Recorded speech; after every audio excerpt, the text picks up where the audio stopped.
हिमाचल प्रदेश अराजपत्रित कर्मचारी महासंघ की वरिष्ठ उपाध्यक्षा सुनीता ठाकुर ने सरकार को आड़े हाथों लेते हुए कहा कि प्रदेश की भाजपा सरकार पूर्णतः कर्मचारी विरोधी है। उन्होंने कहा कि सरकार को 7वें वित्त आयोग को लागू करना चाहिए। इसके अलावा कर्मचारी भत्तों को जारी करना सुनिश्चित किया जाए जो कि फ्रीज हुए हैं। उन्होंने कर्मचारियों की अन्य समस्याएं गिनवाते हुए कहा कि 7वें वित्त आयोग के लिए सरकार ने वायदा किया था, लेकिन अभी भी ये वायदा पूरा नहीं हुआ है। इसके अलावा उन्होंने करुणामूलक आश्रितों के परिवार का कोटा 5% से बढ़ाकर 25% की मांग की है। मैं सुनीता ठाकुर, वरिष्ठ उपाध्यक्ष एनजीओ फेडरेशन हिमाचल प्रदेश। मैं पहले तो आप लोगों का इलेक्ट्रॉनिक मीडिया का स्वागत एवं अभिनंदन करती हूँ और साथ ही आप लोगों का धन्यवाद भी करती हूँ कि आपने मुझे चैनल पे आने का मौका दिया। हमारा कर्मचारियों से रिलेटेड मैं आज आपके साथ चर्चा भी करूंगी और कर्मचारियों से रिलेटेड हमारा जो मुद्दे हैं उसके बारे में आपसे डिस्कशन भी करूंगी। केंद्र में भी फूल खिला और राज्य में भी फूल खिला। कर्मचारियों के प्रति दयालुता का काफी आस लगाए बैठे थे हम कि कर्मचारियों के लिए काफी दयालुता रहेगी। ना जाने कर्मचारियों के प्रति दयालुता कहाँ खत्म होगी। पहला पॉइंट तो हमारा रहेगा कि 7वां वित्त आयोग लागू करना, कर्मचारियों के भत्तों को जारी करना और फ्रीज किए हुए उनके भत्तों को भी जारी करना, एनपीएस को भी लागू करना, कोऑपरेटिव सोसाइटी एवं निगम बोर्डों के वेतन का भुगतान समय पर ना होना, उसे समय पे देना, करुणामूलक आश्रितों के परिवारों का कोटा 5% का कोटा उनको दे रखा है।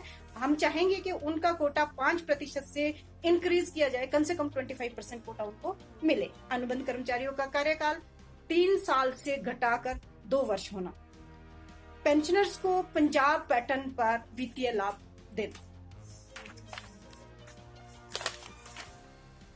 जिस तरह से दिल्ली में जो है वो हिंसा छिड़ी हुई है किसानों की, तो फिर क्या किसानों का मुद्दा अहम है क्योंकि किसान ही है जो देश का पेट पालता है।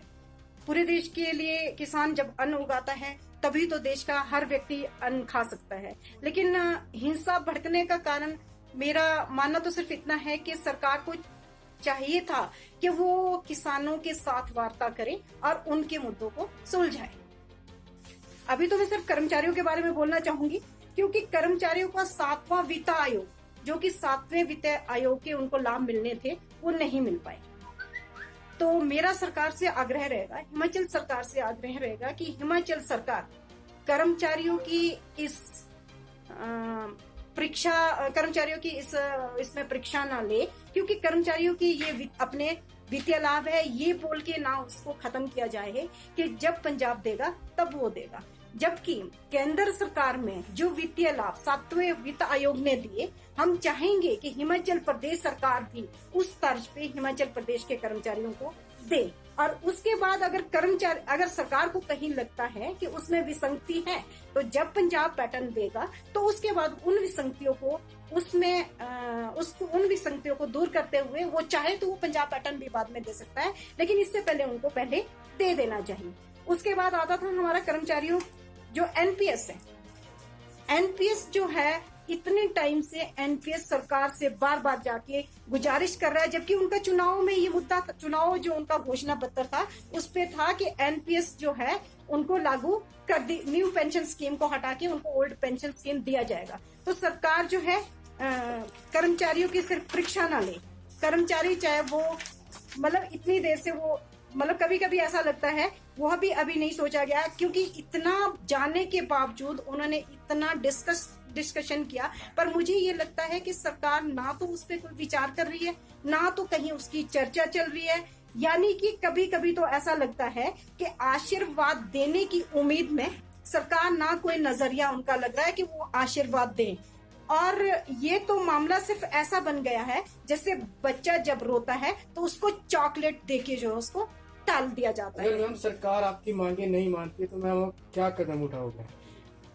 कर्मचारी तो हमेशा दबा हुआ रहता है। कर्मचारियों को जब वो अपने मुद्दे की बात करता है, जब वो अपने मुद्दे पे आता है, या तो फिर उसका तबादला कर दिया जाता है या उसके साथ तरह की भी मंशा है।